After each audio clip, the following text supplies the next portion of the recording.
Okay, back with another Football 101 video. I made one of these videos a year ago. People seem to like it, and then I just never made another one for whatever reason. So I figured it's the off season, let's bring it back. And I want to mention just right off the top, listen, a lot of people don't know a lot more about football than I do. I am, at the end of the day, just a fan. I'm not a coach or anything, but I'm someone who watches a lot of football. And I think what some people like about this channel is the fact that I don't have a coaching background, and I can kind of communicate as a fan the way that you watch the game. And so let's see if I can do that here. I want to explain in this video what the importance of play action really is, why it's so valuable for play action, to run play action, and why it can be so deadly at times. So first, let's put the X's and O's on the screen, or in this case, squares and circles, because I feel like that translates better to watching it on a YouTube video. So this is the situation, right? The offense has a tight end lined up to the right. We're going to have 3 linebackers on display for the defense.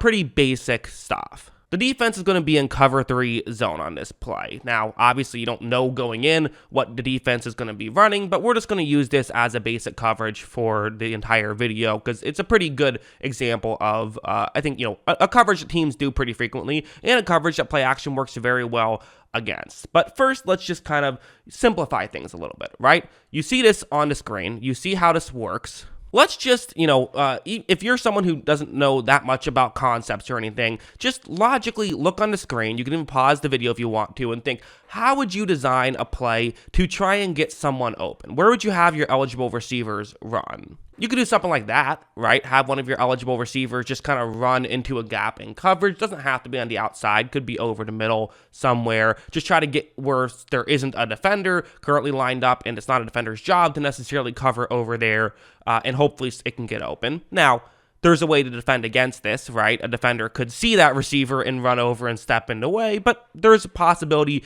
that if you get there quick enough and the ball gets there quick enough, it could be a completion. That's something you can do. Or maybe just have him go deep where, hey, now it's a one-on-one matchup in the end zone, throw up a jump ball, see what happens. That's something you can absolutely try. Or even fake as though you're going underneath and then going deep. There's things you can do for sure. But again, there's ways you can defend against this, right? If the corner is able to win their own one-on-one matchup, you're probably not getting a touchdown on this play. In fact, you're definitely not. All that has to happen as a defense is for your corner to win, and you're okay. Well, why not try something like this, where you have a halfback in the game, use him as a receiver in the play, where you have your receiver closest towards the sideline running a deep route. You then have someone else kind of running underneath where the corner on that side of the field is supposed to cover, but past the linebacker. Let's just say for the case, for the hypothetical here, maybe a corner stays deep with the deep route, the linebacker stays sort of over the middle with the over the middle route. Well, now the halfback is going to be open. Again, there are ways to defend against this as well. You have another linebacker read the play, run over and cover the halfback. That's how you can have a successful, cover of that play. But these are definitely things you can try and do. But there's also good ways to defend against all of these plays as well, because again, even this one, which is a pretty good play, still, you're hitting a halfback. All that has to happen is a linebacker runs in and tackles him, and you're not giving up too many yards. Well, okay, then what about something like this, where you have just a receiver? We're going to use the slot receiver right here, run over the middle. And the idea is, hey, there's some gaps in coverage. Maybe the quarterback can find one and fit it through and get a completion. Those 3 areas right there are realistically what you'd be looking towards, as those are all kind of in between zones of coverage. But again, there is ways you can defend against this, right? How would you defend against this if you're a defense? Well, as long as the linebackers know where the receiver who's behind him is, you can then just keep an eye on it and make sure that you're clogging up those passing lanes. As long as you're paying attention, you should be okay. So the linebackers being aware of the receiver behind them tends to be the way that you defend against this type of route. And this is where the whole point of this video really comes into play here. This is why play action can be so deadly. So the squares are going to run a play action on this play. That's what's going to happen. They're going to fake a handoff. What do the linebackers now have to do?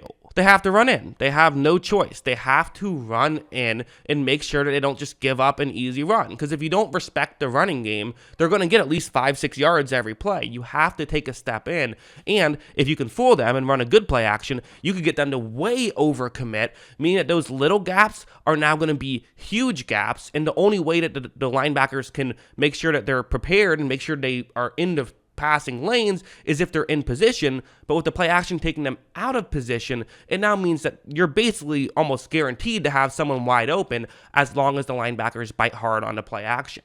Of course, this then goes the other way, where if you run some play actions, maybe linebackers won't be as aggressive in the running game, and because of that, then when you do run the ball, maybe they'll take a step back and you'll get more yards that way. It also helps because it does tend to give your offensive linemen a bit of an advantage. They tend to block a little bit longer in play action situations as opposed to non-play action situations. And there are plenty of other little benefits that come along with it as well, but these are the big ones, and why you see, people like Kyle Shanahan and Arthur Smith love these types of plays, and really all the best play callers run a ton of play actions because of how effective it is. So yeah, that's just again, football 101, the basics of it. Hope you guys enjoyed this video. Let me know what you thought in the comments below, and if you want to see more of these types of videos, definitely let me know. Always love hearing from you, and of course, as always, thanks for watching.